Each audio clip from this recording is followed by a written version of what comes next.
Bonjour, je m'appelle Alain Fougas, j'ai 55 ans. J'ai créé depuis 20 ans différentes sociétés dans des domaines aussi différents que les travaux publics, l'import-export et l'immobilier. Depuis une dizaine d'années, je rencontre des dysfonctionnements importants dans les procédures judiciaires que je mène contre certains francs-maçons. C'est ce que je vais vous expliquer sur deux vidéos. Dans la première vidéo, je vais vous parler des problèmes que je rencontre avec Roger Trébuchon et certains de mes avocats qui ont œuvré contre moi. Dans la deuxième vidéo, je vous raconterai les problèmes que je rencontre avec la magistrature et certaines administrations. Dans cette vidéo, mes dossiers débutent en 2005 lorsque je rachète à Roger Trébuchon, un entrepreneur lozérien, le fonds de commerce d'une de ses sociétés pour 1 euro. Sa société perdait 1,5 million d'euros. Je l'ai redressé, rendu rentable et vendu au groupe Vinci Construction France en 2009. J'aurais dû alors avoir une retraite paisible, faite de voyages et de plongées sous-marines, mais c'était sans compter sur des membres corrompus de la franc-maçonnerie montpelliéraine qui rôdaient tels des hyènes autour de mes sociétés. Je parle ici de Roger Trébuchon, de son fils Sébastien Trébuchon, d'une partie de mes propres avocats qui ont œuvré contre moi, que je vais nommer, également du groupe Vinci Construction France, d'experts judiciaires corrompus, de magistrats, de hauts fonctionnaires, tous francs-maçons qui sont intervenus dans mes affaires de façon malveillante afin d'aider leurs frères en difficulté dans ces mêmes affaires. Heureusement, j'ai rencontré également des avocats et des magistrats intègres et courageux qui m'ont permis sur les 10 dernières années de faire face aux malversations de leurs confrères corrompus et de continuer encore à ce jour à me battre contre eux et leur foutue confraternité qui fait tant de mal aux profanes, ceux qui ne font pas partie de la franc-maçonnerie et qui ne peuvent imaginer, sans l'avoir vécu, les multiples ramifications existantes dans le système judiciaire aux mains des frères et sœurs francs-maçons corrompus. Je ne dis pas que toute la franc-maçonnerie est corrompue. Il faut peut-être envisager qu'il y en ait d'intègres, il y en a sûrement d'intègres. Mais la corruption régnant dans les loges et cercles en tout genre, tel le fameux cercle Mozart à Montpellier, elle y prospère à grande échelle, de façon systématique, et ce, grâce à leur serment d'entraide mutuelle, obligatoire, qu'ils se doivent en toutes circonstances, y compris contre les lois de la République. Entre frères et sœurs, c'est ainsi qu'ils s'appellent entre eux. Au nom de la confraternité qui les soude, ils se renvoient des services à tour de rôle, pouvant ainsi contourner régulièrement la loi à leur profit.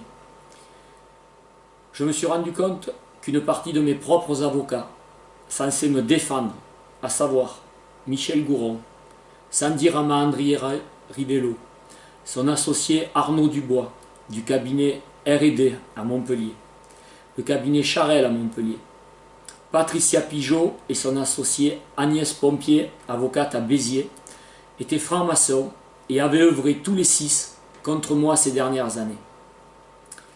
J'en ai déjà fait condamner un, le cabinet Charel, de façon définitive, début 2007, devant le TGI de Nîmes. Il a été condamné à payer 18 500 € à l'égard d'une de mes sociétés pour la dédommager. On œuvrait également contre moi l'expert judiciaire Jacques Valette, de la Compagnie des experts du Midi à Vitrolles, l'ancien juge du tribunal de commerce Marty, qui était associé à l'époque des faits à la société Taillefer et Marty sur Montpellier, l'avocat Pierre-Marie Grappin, de hauts magistrats, des membres de la préfecture, qui ont tenté de classer des procédures que j'avais engagées contre leurs frères. Je parlerai également de Mathieu Perrault, directeur régional du RSI, membre du Cercle Mozart à Montpellier, ainsi que des dirigeants du groupe Vinci Construction France, Valérie Parlier, directrice du droit des sociétés à Nanterre, Jean-Pierre Lyon, directeur juridique à Montpellier, leur directeur, Frédéric Ferrari, également membre du Cercle Mozart à Montpellier, et de leur avocat Arnaud Laurent, associé au cabinet Scheur, Vernet et associé à Montpellier. Ce qu'il faut savoir, c'est que la technique favorite des francs-maçons, utilisée depuis des siècles, et de chasser en bande organisée afin de mieux assécher financièrement leurs cibles, en lui prenant des honoraires d'avocat injustifiés et en les poussant financièrement au bord du gouffre méthodiquement afin de reprendre à vil prix les actifs que leurs proies possèdent, que ce soit de l'argent, des appartements, des entreprises. Assécher financièrement ses proies permet aux francs-maçons corrompus de faire également cesser les revendications dérangeantes comme cette vidéo. Beaucoup d'entre vous en ont déjà souffert personnellement. Comme jureur du flou artistique, on va appeler un chat un chat. Un franc-maçon ne sera pas un frère bienveillant et aidant, mais une hyène puante cherchant à se repaître du cadavre encore fumant de proies tombées dans les filets de ses frères et sœurs, avec lesquels il chasse dans l'ombre en bande organisée. Cette vente du fonds de commerce par Trébuchon à ma société comportait la reprise de tous les salariés. Cela dégageait Roger Trébuchon de tout risque social sur le personnel de cette société qui s'élevait à l'époque à plus de 350 000 €, vu l'ancienneté de près de 30 ans de certains salariés. Cette société s'appelait la SARL Trébuchon Méditerranée. Elle perdait 1,5 million d'euros et allait perdre un procès important l'opposant à l'entreprise Jean-Jean, dont Roger Trébuchon avait racheté une partie en 1992. Jean-Jean était une entreprise de travaux publics située à Vendargues, à côté de Montpellier, et qui, après avoir été rachetée en partie par Roger Trébuchon, lui a loué du matériel de travaux publics. Ce type de litige sur la location de matériel après une vente ou un rachat d'entreprise est une des spécialités de Roger Trébuchon. Elle oppose d'ailleurs encore aujourd'hui, devant le tribunal de commerce de Montpellier, sa société, TMS, Trébuchon Matériel et Services, et ma société, Fougas TP, que j'ai depuis revendu à Vinci. Revenons un moment sur Roger Trébuchon, franc-maçon corrupteur, avec de gros moyens financiers, ce qui favorisa son ascension dans la franc-maçonnerie corrompue. Il prétendit devant un juge d'instruction, lors d'une de ses auditions nous opposant, ne pas être un escroc et n'avoir jamais été condamné. Les affaires nous opposant concernent tout de même, sans violer le secret de l'instruction, un détournement de fonds de sa part, en bande organisée, sa falsification de ma signature, une saisie conservatoire mensongère de 300 000 € sur le compte de ma société Fougas TP. En disant qu'il n'avait jamais été condamné et que ce n'est pas un escroc, Roger Trébuchon a montré qu'il avait toujours eu le sens de l'humour, y compris devant ses juges. Pour mieux apprécier son humour, je vous précise ici qu'il aurait dû rajouter, pour être totalement honnête, qu'il n'avait jamais été condamné depuis qu'il était devenu un franc-maçon corrupteur important à partir de 2001. En effet, sur les 10 années précédentes, de 1990 à 2001, il fut condamné à 5 reprises en correctionnel. C'est pas moi qui le dis, c'est son casier judiciaire. Il fut condamné une première fois le 8 novembre 1990. Il fut condamné une deuxième fois le 15 novembre 1990. Puis le 24 mars 1994, encore le 4 décembre 1997 et pour finir le 22 mars 2001. Il avait un vrai abonnement au tribunal correctionnel avant d'être franc-maçon. Pas pour des excès de vitesse, pas pour de mauvais stationnements, pas pour les nombreux procès prud'homaux qu'il généra. Non. Lui, il a été condamné pour des actes allant de la pollution de cours d'eau avec rejet de substances nuisibles aux poissons ou à sa valeur alimentaire. Il a été condamné à des manquements caractérisés à la sécurité dans ses entreprises et sur ses différents chantiers de bâtiments et travaux publics. Il a été condamné à des manquements à la sécurité et à la salubrité publique dans ses mines et ses carrières. Il a été condamné à l'emploi irrégulier du dispositif destiné au contrôle des conditions de travail dans les transports routiers. Pour ceux qui connaissent, ça s'appelle un tachygraphe. C'est un appareil qui permet de contrôler les pauses obligatoires et les vitesses des chauffeurs. Il a été également condamné, pour finir, à l'exécution de terrassements à ciel ouvert sans respecter les règles de sécurité vis-à-vis de son propre personnel. C'est pour vous décrire un peu le bonhomme. Ces multiples condamnations en correctionnel faisant un mauvais effet sur son pédigré et ses affaires, il eut alors une idée. Pour pouvoir continuer ses malversations sans être condamné, la meilleure solution qu'il a trouvée a été de devenir un franc-maçon influent. Avec sa fortune, cela se fit sans peine. La chair est faible chez les francs-maçons corrompus, qui ne demandent en fait que cela. L'argent étant leur dieu, Roger Trébuchon fut donc un de leurs prophètes sur la région à compter de 2001. Il fut loin d'arrêter ses malversations en devenant franc-maçon, au contraire. Il continua mais il ne fut plus condamné, juste à mon encontre, aidé en cela par son fils, Sébastien Trébuchon. Ils commirent tous deux ce qui ne doit être que la face visible de leur iceberg malveillant. Ils ont falsifié le contrat de travail de Sébastien Trébuchon au sein de ma société Fougas TP en 2008. Ils ont fait un faux en écriture et ils ont falsifié un document portant mon paraphe pour un faux contrat de prêt. Ils ont falsifié des pièces contractuelles concernant un faux relevé d'identité bancaire non fourni dans un contrat de location entre sa société TMS et ma société Fougas TP. Ils ont fait usage de faux devant un tribunal et pour finir, ils ont réalisé une tentative d'escroquerie au jugement devant la cour d'appel de Montpellier. Elle n'est pas belle la vie d'un franc-maçon corrupteur à Montpellier? Pour finir sur son profil, en 1999, il fut l'homme qui faillit faire sauter tous les URSSAF de France. Je m'explique. Comme à son habitude, après avoir fraudé l'URSSAF sur 3 ans, pour plus de 2 millions de francs, c'était dans les années 90, donc c'était en francs, sur une de ces sociétés, et je dis bien, sur 3 ans de fraude, 2 millions de francs de fraude, à la fin des années 90. Faites la conversion en euros, à ce jour, 20 ans après, et cela vous donnera l'humour du bonhomme et sa capacité à frauder. Je vous passerai les détails de la faute de l'URSSAF, qui n'avait pas renouvelé ses statuts après-guerre, et qui ne pouvait de ce fait encaisser aucun centime d'aucune entreprise. Ce qui permit à Roger Trébuchon de gagner en cassation, de ne pas payer ce redressement de 2 millions de francs, grâce à son avocat franc-maçon, Hervé Georges Bascou, également membre du fameux Cercle Mozart à Montpellier, et il s'en sortit comme ça. Je vais maintenant parler de la traditionnelle bande organisée des francs-maçons corrompus qui chassent en meute. Elle débute dans mon dossier avec Roger Trébuchon et son fils Sébastien Trébuchon, avec comme premier contributeur très actif leur avocat Pierre-Marie Grappin. Et ce, dès le début du dossier, entre la société TMS et Fougas TP. Suite à la vente de son fonds de commerce à ma société, nous avions convenu, par contrat, que Fougas TP reprendrait également les locations de matériel existantes de la société Trébuchon Méditerranée, dont je venais de reprendre le fonds de commerce, et qui louait son matériel auprès de la société TMS. Ce fut fait par contrat. Tout se passa bien durant les 15 premiers mois. Puis, la situation se détériora en 2007, quand Roger Trébuchon, toujours avec le même humour, se mit à vendre à destination de l'Afrique et de l'Espagne le matériel qu'il louait par contrat à ma société, et ce bien sûr sans l'accord de ma société.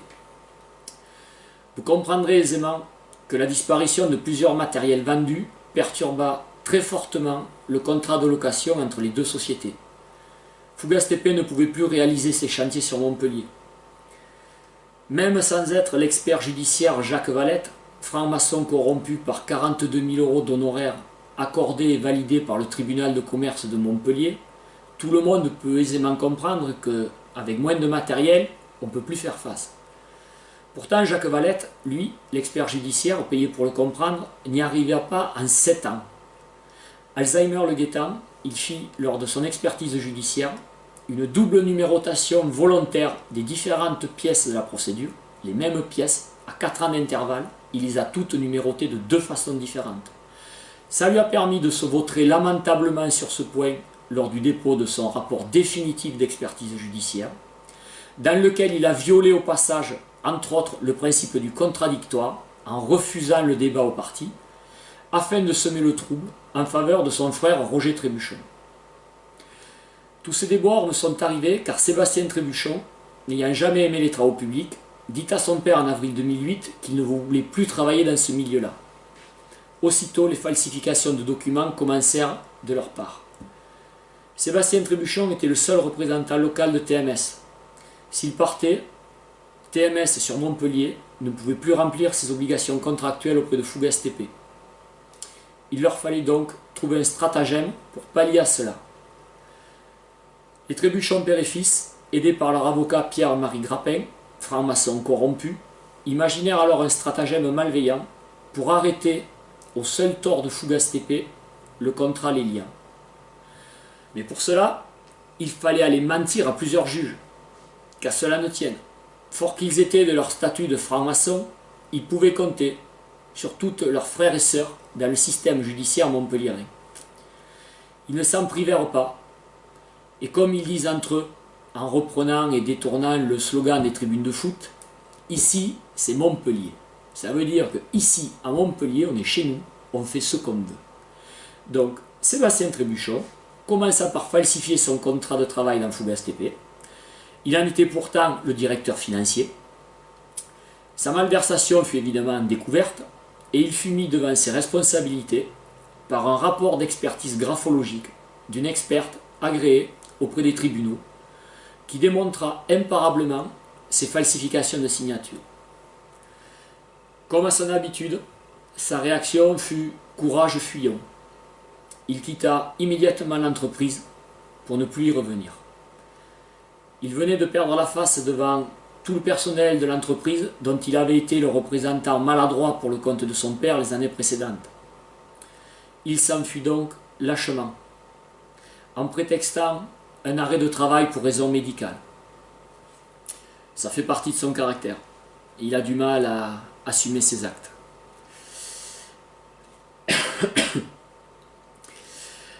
Pour Sébastien Trébuchon, pendant un moment, je pensais que son arrêt maladie ne s'éterniserait pas, qu'il allait revenir.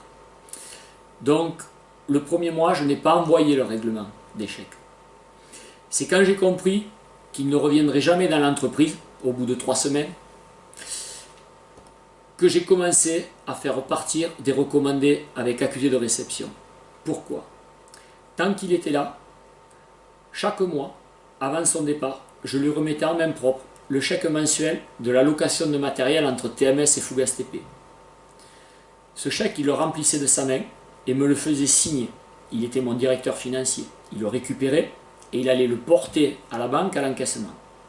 Son père avait refusé lors de la signature du contrat de me fournir un relevé d'identité bancaire pour que je fasse des règlements par virement bancaire. Il avait peut-être déjà une idée derrière la tête.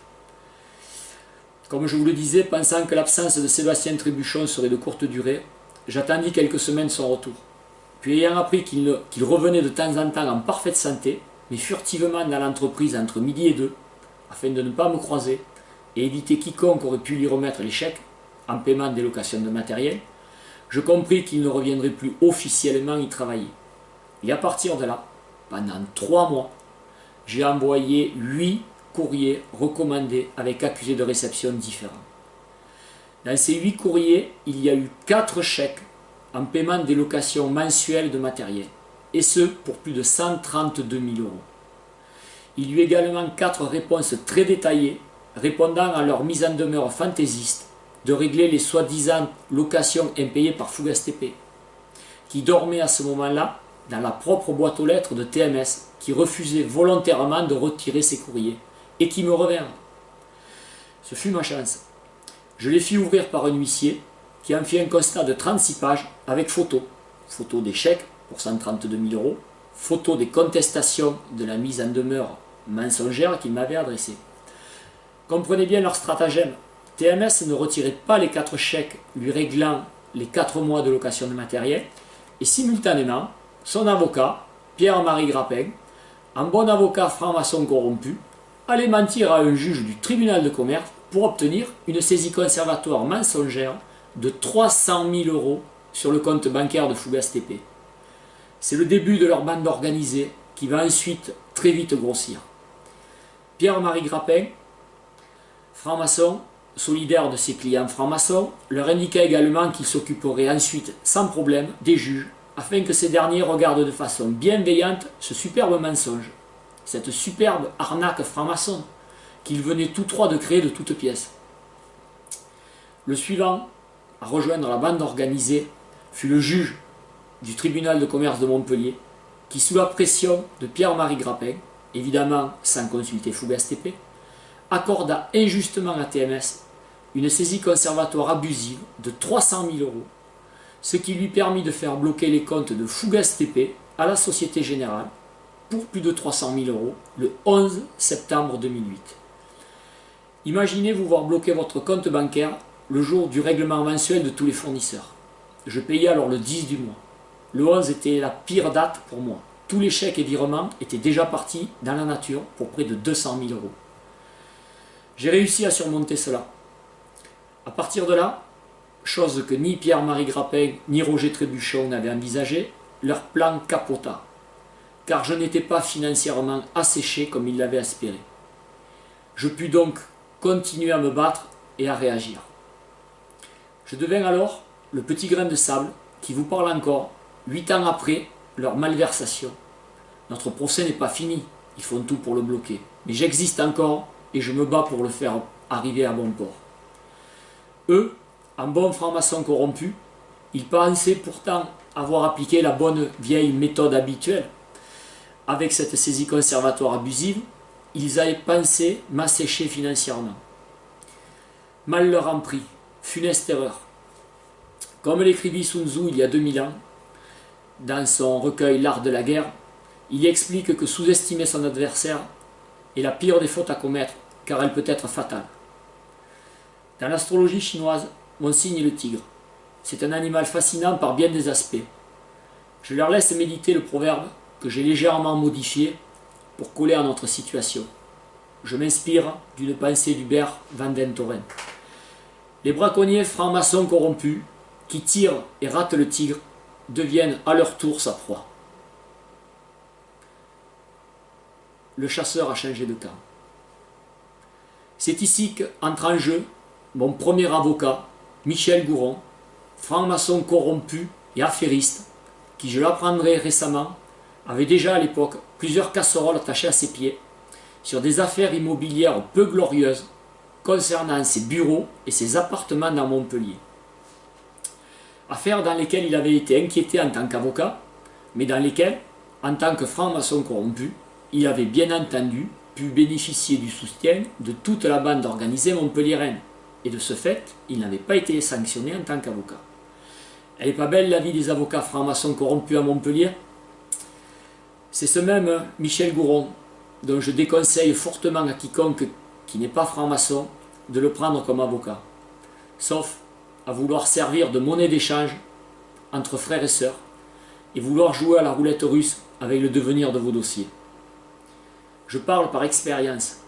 En effet, en 2008, suite à la saisie conservatoire mensongère contre ma société, il oublia, fort opportunément, pour ses frères et sœurs francs-maçons, Roger Trébuchon, Sébastien Trébuchon, Pierre-Marie Grappin, de m'informer que la loi me permettait, dans le mois qui suivait cette saisie mensongère, de la faire tomber.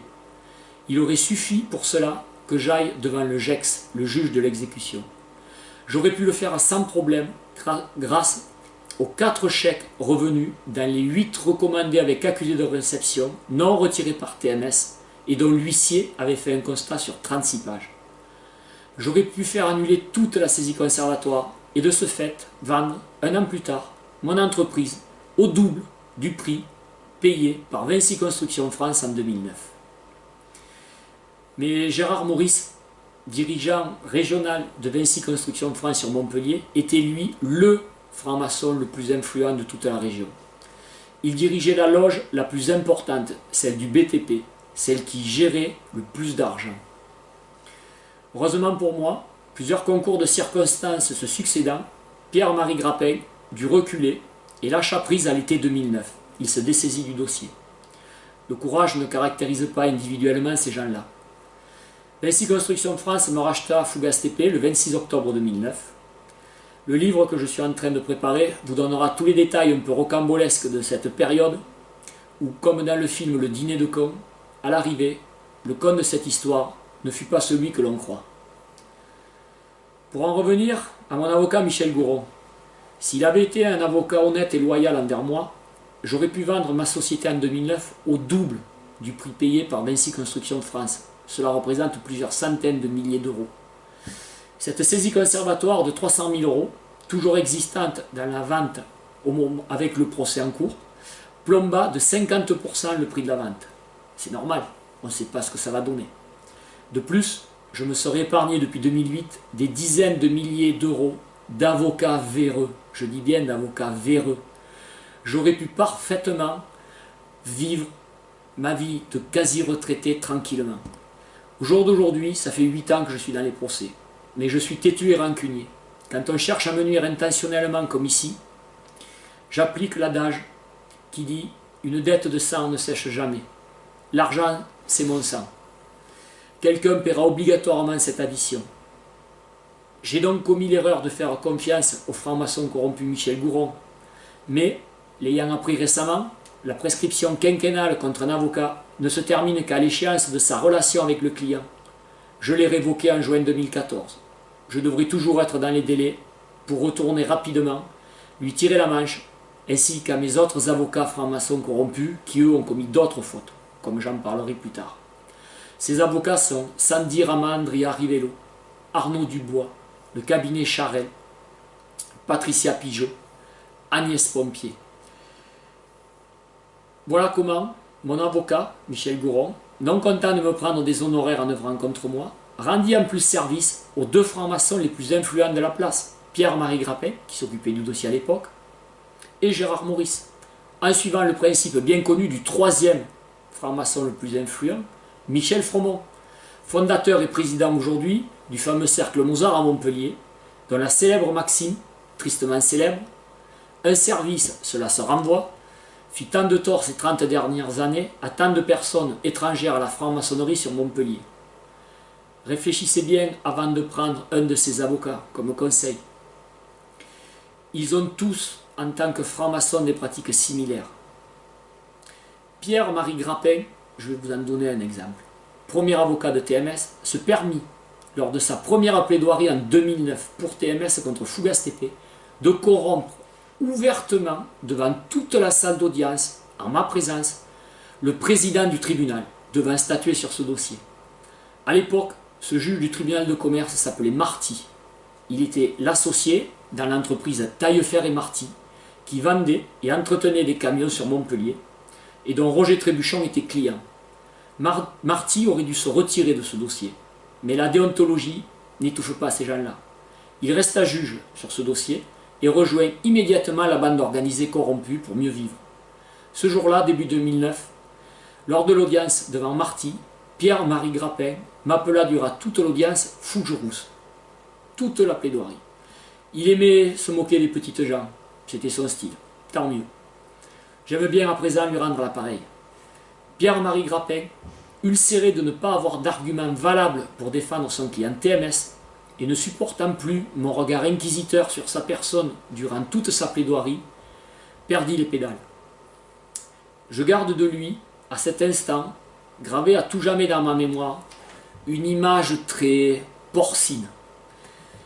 Il était rouge de colère, à 2 doigts de l'arrêt cardiaque, et il érupta, faute d'arguments, en pleine audience, au président. « Monsieur le Président, j'en appelle devant vous au grand architecte en chef dans ce dossier afin qu'il me prête vie ainsi qu'à mon client. » Rendez-vous compte, Pierre-Marie Grappin, un des ténors du barreau, en plein tribunal de commerce de Montpellier, pétait un câble contre le petit grain de sable que j'étais devenu.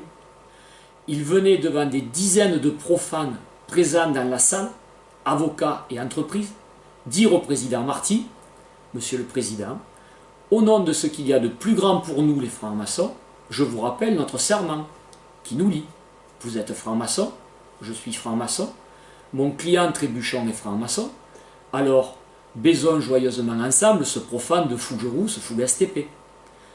Vous parlez d'un argument juridique recevable, la bonne blague, mais ici c'est le tribunal de commerce de Montpellier, et la franc-maçonnerie y règne en maître absolu depuis des décennies.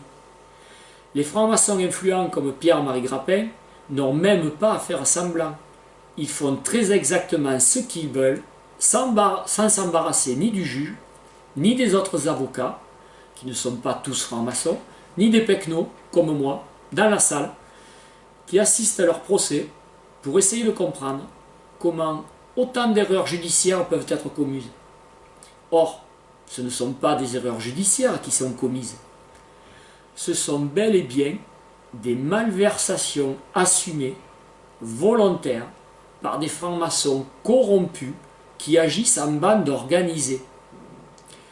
Le président Marty, les deux doigts sur la couture du pantalon, s'exécuta en bon petit soldat franc-maçon corrompu qu'il était.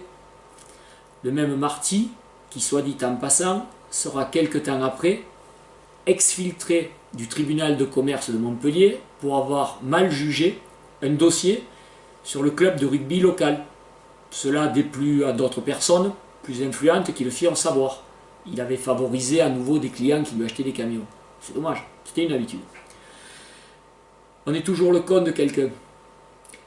Malheureusement pour moi, Marty rendit le 29 avril 2009 un jugement maçonnique exemplaire dans lequel, outre ses erreurs de plume habituelles, aidé en cela par mon avocat franc-maçon Michel Gouron, qui lui fournit, par inadvertance, dans nos propres conclusions déposées au greffe, des courriers confidentiels entre un client, moi, et son avocat, lui, Michel Gouron.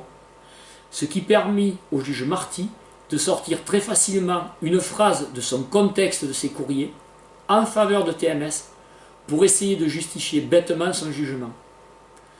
Marty en profita pour écarter ma pièce principale, le constat d'huissier en bonne et due forme de 36 pages, avec les photos des 132 000 € de chèques, les contestations dans les délais à 4 reprises de la mise en demeure, qui auraient dû faire tomber l'affaire immédiatement. Tout cela prouvait que les accusations de TMS pour non-paiement par Fugaz-TP des locations de matériel n'existaient pas. Ce constat d'huissier prouvait indiscutablement que tous les chèques réclamés à corps et à cri par TMS pour 132 000 € afin de justifier sa saisie conservatoire abusive dormait en fait dans sa propre boîte aux lettres et que TMS refusait lui-même de les y retirer pour permettre à son avocat d'aller dans le même temps mentir à un juge du tribunal de commerce. Pourquoi tout cela? TMS ne pouvait plus, avec la vente d'une partie de son matériel par Roger Trébuchon en Afrique et en Espagne depuis 2007, ainsi qu'avec le départ de Sébastien Trébuchon en 2008, TMS ne pouvait plus honorer le contrat de location avec Fugaz-TP. Donc, que faire? Ils ont intentionnellement menti à un juge pour pratiquer cette saisie, car il n'y avait jamais eu arrêt des paiements. Il y avait eu arrêt des encaissements volontaires par TMS, afin de mentir au juge et tenter d'assécher Fugaz-TP, pour ensuite essayer de la brader à un vil prix à un franc-maçon, directeur régional de Vinci Construction France. Ma chance, à cette époque, ça a été de rencontrer un très gros grain de sable, rue Chaptal à Montpellier, en avril 2009. Ce dernier m'aida, bon gré mal gré, et à l'arrivée, le 26 octobre 2009, jour de la vente de Fugaz-TP à Vinci Construction France, comme je l'ai dit tout à l'heure, les cons ne furent pas seulement ceux prévus au début de l'histoire. Malheureusement, Marty, dans son jugement, avait nommé un expert judiciaire franc-maçon, Jacques Valette. Jacques Valette, la société Compagnie des Experts du Midi, à Vitrolles, rejoignit aussitôt lui aussi la bande organisée. Pour le récompenser de cela, ses frères et sœurs, francs-maçons corrompus du tribunal de commerce de Montpellier, lui octroyèrent généreusement 42 000 € d'honoraires pour dormir pendant 7 ans dans ce dossier jusqu'en 2016. Ces 42 000 € d'honoraires injustifiés au vu du travail fourni furent rendus possibles par mon propre avocat, Michel Gouron, qui me jura durant des semaines, la main sur le cœur, que cela n'arriverait pas. TMS et Valette avaient demandé, mais il me dit non, ça n'arrivera pas. On n'a pas besoin de déposer des conclusions pour contrer cela, alors que je lui demandais d'argumenter pour pas que cela arrive. En fait, Michel Gouron avait de très grosses dettes à rembourser, et ses frères et sœurs francs-maçons corrompus, suite à ses problèmes immobiliers personnels, estimèrent sûrement que c'était moi qui allais financer ses dettes, de par mon dossier. Il va devoir maintenant, lui, Michel Goron, en répondre, parce que je vais aller lui tirer la manche. Depuis le début, en 2008, Roger Trébuchon et sa société TMS sont très mal dans ce dossier. Ils ont menti au juge pour la saisie, et Fung, leur nouvel avocat depuis que Grappin s'est désisté, est bien embarrassé. Aussi ont-ils volontairement tenté d'enterrer définitivement ce dossier. L'expert judiciaire Jacques Valette les y a aidés durant 7 ans. Pour 42 000 €, ils pouvaient bien dormir pendant tout ce temps. Mais le petit grain de sable que je suis, ne se satisfaisant pas d'un expert judiciaire qui ressemblait plus à une belle au bord dormant endormie qu'autre chose, rua dans les brancards, vira 3 de ses avocats francs-maçons corrompus en 8 ans, écrivit au juge en charge du contrôle des expertises à plusieurs reprises, et se bat encore aujourd'hui pour faire dépayser ce dossier en dehors de la juridiction de la Cour d'appel de Montpellier. Bien évidemment, tous ces francs-maçons corrompus font des pieds et des mains pour que ce dossier reste devant le tribunal de commerce de Montpellier. L'enjeu de ce dossier, c'est 1,8 million, 1,8 million d'euros. Et ce, uniquement à cause d'avocats francs-maçons corrompus qui ont dévoyé volontairement ce dossier au seul profit de leurs frères. Comprenez que vu ce montant, j'aille tirer la manche à mes différents avocats véreux. Je redis, mes différents avocats véreux. Si vous n'êtes pas franc-maçon, je vous le répète, et que vous prenez sans le savoir un avocat franc-maçon, si vous avez en face de vous un de leurs frères et sœurs, alors, au mépris de leur déontologie d'avocat, vous servirez de monnaie d'échange entre eux, et vous ne le saurez même pas, de la même façon que je l'ai été à plusieurs reprises durant 8 ans. Votre conseil rendra service à ses frères et sœurs contre vos intérêts. Il réglera des dettes, ou en réglant des problèmes pour ses confrères, il aura un retour d'ascenseur. Les avocats qui m'ont fait ça sur Montpellier, je le répète, sont Sandy Ramandria Rivello, Arnaud Dubois, le cabinet Charel, sur Béziers, Patricia Pigeot et Agnès Pompier. Ils vous factureront simultanément de copieux honoraires injustifiés, en vous faisant croire en permanence que vous leur devez une confiance aveugle. C'est ce qu'a fait entre autres contre moi Sandy Ramandria Rivello, en remettant volontairement en retard des conclusions, nos conclusions, dans un procès, devant une cour d'appel. Ce qui provoqua la radiation du procès engagé par une de mes sociétés contre Nexity, devant la cour d'appel de Montpellier. C'est là l'œuvre personnelle de Sandy Ramandria Rivello et de son avoué de l'époque, Touzery. À l'époque, il fallait un avoué pour aller devant la cour d'appel. Depuis quelques années, c'est plus nécessaire. Le même Sandy Ramandria Rivello, membre du fameux Cercle Mozart à Montpellier, qui avait déjà fait capoter un autre procès d'une de mes sociétés contre Nexity, en se trompant malencontreusement de nom, concernant notre adversaire dans nos propres conclusions. Il avait malencontreusement confondu 2 sociétés appartenant à Nexity. Évidemment, les conclusions attaquant la mauvaise société, tout était caduque. Le pauvre, il faut le comprendre, il n'avait pas que cela à faire. Il était alors parti en congé et il avait laissé à sa secrétaire la rédaction et le dépôt de nos conclusions. C'est lui qui nous l'a dit. Je ne l'ai pas inventé. Sa secrétaire m'a même dit qu'il lui avait sucré des primes pour ça. Alors effectivement, comprenez bien que côtoyer régulièrement le président régional de Nexity, M. Philippe Ribouet, franc-maçon, aussi bien en loge qu'au sein du toujours fameux Cercle Mozart, cela perturbe Sandy Ramandria Rivello, qui peut difficilement, efficacement défendre ses clients contre Nexity. Il a du mal à faire la part des choses.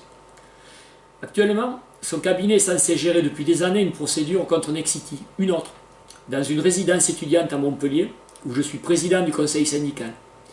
Et cette procédure incomplète à ce jour, malgré des écrits formels, traîne encore lamentablement en longueur depuis des années. On se demande bien pourquoi. Peut-être que cette vidéo va stimuler son associé qui est censé s'en occuper, Arnaud Dubois. Mais bon, il faut les comprendre. Ils ne peuvent pas être en loge, voire au Cercle Mozart, et dans leur dossier. Il faut faire des choix. Ils les ont fait. Moi, j'ai payé pour le comprendre. Entre autres devant la cour d'appel de Montpellier, où Arnaud Dubois, son associé, sur un dossier contre Nexity, malgré les 3 demandes à 3 reprises du président, sur un point précis en début d'audience a bêtement, maladroitement, par inadvertance, refusé de contester le bail initial. On était au procès pour un bail et il refuse de le contester. C'était tellement énorme que je ne l'ai pas compris immédiatement. J'avais un avenant à ce bail qui m'était inopposable juridiquement. Ils ne s'en sont pas servis. Le président de la cour d'appel lui a tendu à 3 reprises la perche à Arnaud Dubois. Il l'a refusé volontairement à 3 reprises. Vous voyez la bande organisée à ce niveau-là? Mes avocats main dans la main avec mon adversaire Nexity sur plusieurs dossiers. Mais qu'ils se rassurent, je vais aller aussi leur tirer la manche à tous les deux assez rapidement. Ils le savent, je suis un peu têtu. Ce même Sandy Rama-Andria Rivello, avocat franc-maçon corrompu, qui pour se protéger d'un dossier et pour protéger le cabinet Coste, Berger, Daudet, Vallée sur Montpellier, dans lequel son frère Thierry Berger est associé, et qui était empêtré dans un dossier me concernant à titre personnel contre un de leurs gros clients, la société Immobis, représentée par Lionel Gouveia, firent tout et n'importe quoi pour me faire arrêter la procédure qui m'opposait à eux. Sa démarche, indigne d'un avocat, caractérise très bien le serment des francs-maçons entre eux. Sandy Rama-Andria Rivello envoya même à sa place, sans m'en avoir informé, durant toutes les tractations téléphoniques du week-end, le lundi matin, sa collaboratrice, Fanny Dijen, le jour de la plaidoirie, sur laquelle, normalement, le cabinet de Thierry Berger devait signer en ma présence un document pour reprendre à leur charge tous mes frais d'avocat, afin que j'arrête cette procédure à leur demande. Ce que le cabinet de Thierry Berger refusa de faire sur l'audience. Sandy Rama-Andria Rivello le savait parfaitement, mais il me l'avait caché durant tout le week-end. Pourtant, on avait passé notre temps à s'appeler. Il osa envoyer sa collaboratrice, Fanny Dijen, pour bâcler la plaidoirie à un point tel que je dus me lever, aller personnellement à la barre, et après en avoir demandé la permission au juge, je finis moi-même ma plaidoirie. Elle n'est pas belle, la vie des avocats francs-maçons corrompus sur Montpellier? Vous imaginez un peu jusqu'où ces gens-là sont prêts à aller? Ce même Sandy Rama-Andria Rivello, qui envoya sa collaboratrice Fanny Dijen sur cette audience, ne voulait pas que je discute et finalise en direct mes dossiers avec elle. Il voulait obligatoirement surveiller et contrôler tous mes dossiers. Je n'avais pas compris au départ. Avec le recul, je comprends mieux. À l'époque, il m'avait donné comme mauvais argument à cela, et je vais le citer mot pour mot, pour que sa parole ne soit pas déformée. Monsieur Fougas, maître Dijen, sa collaboratrice, est psychologiquement fragile. Elle est très timide. Elle n'a pas la carrure pour gérer des clients tels que vous. Elle ne pourra pas supporter vos propos beaucoup trop directs pour elle.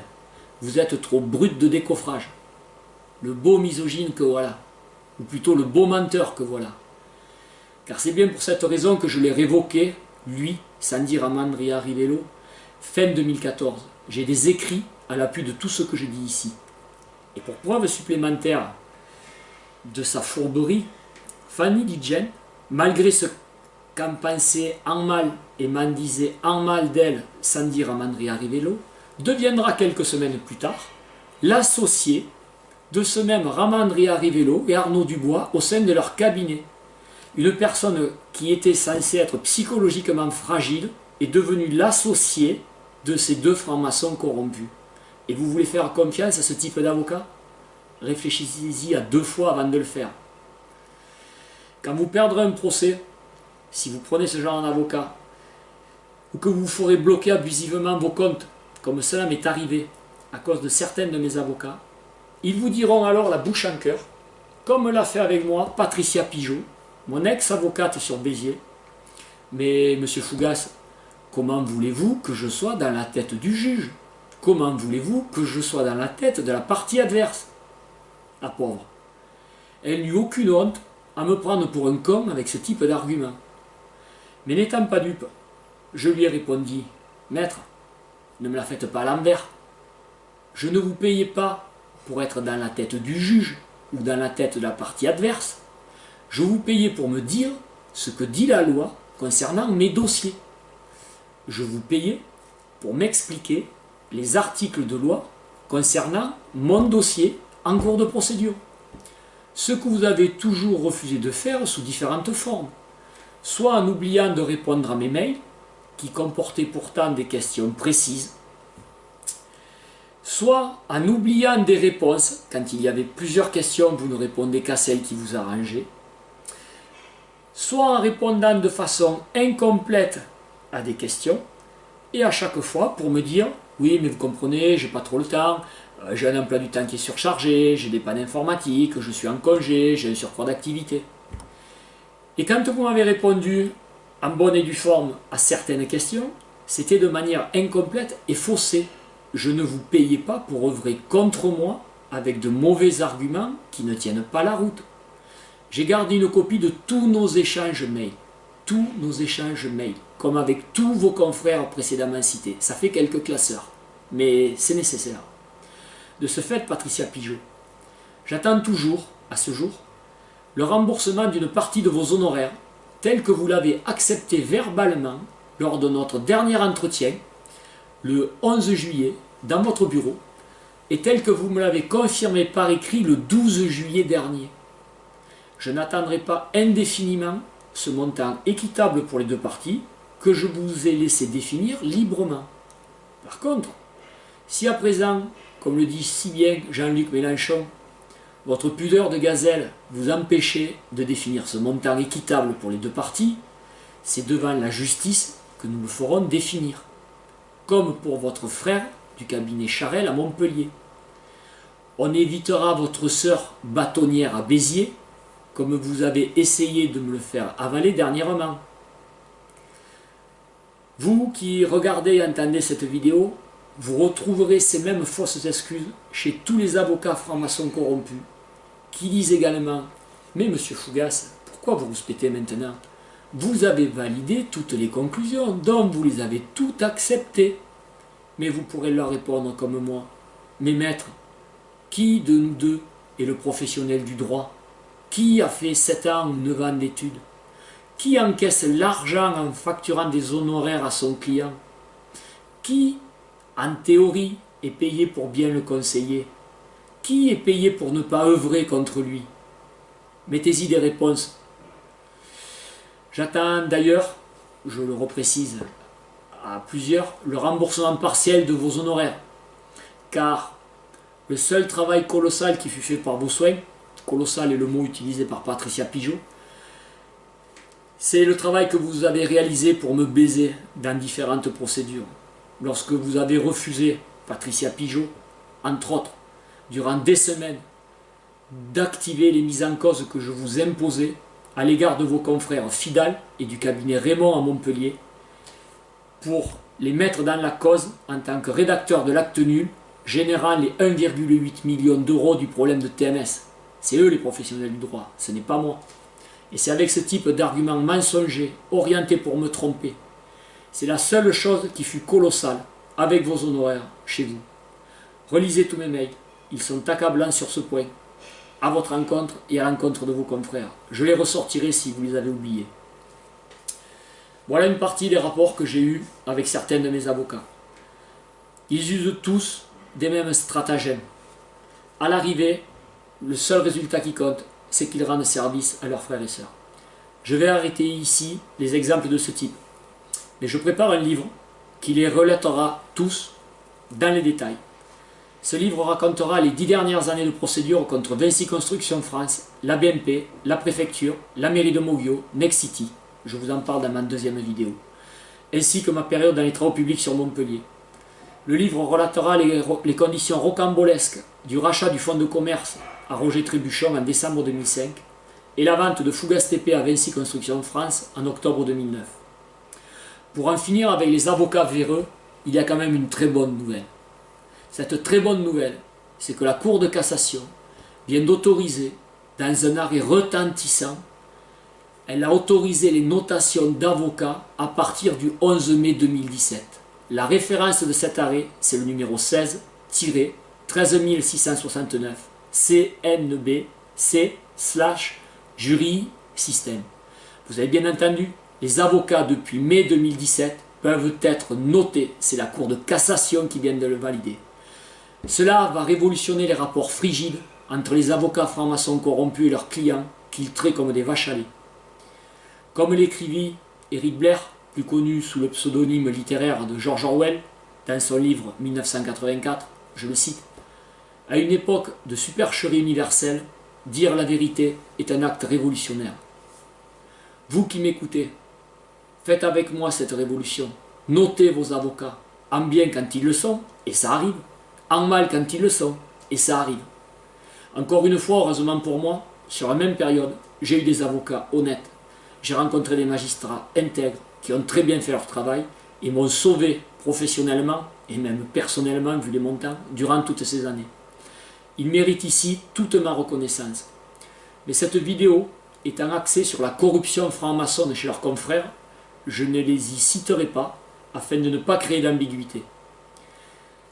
Dans la vidéo suivante, je vous parle des francs-maçons rencontrés à la préfecture, dans la magistrature, dans le groupe Vinci, au RSI et à la mairie de Moguio. A très bientôt.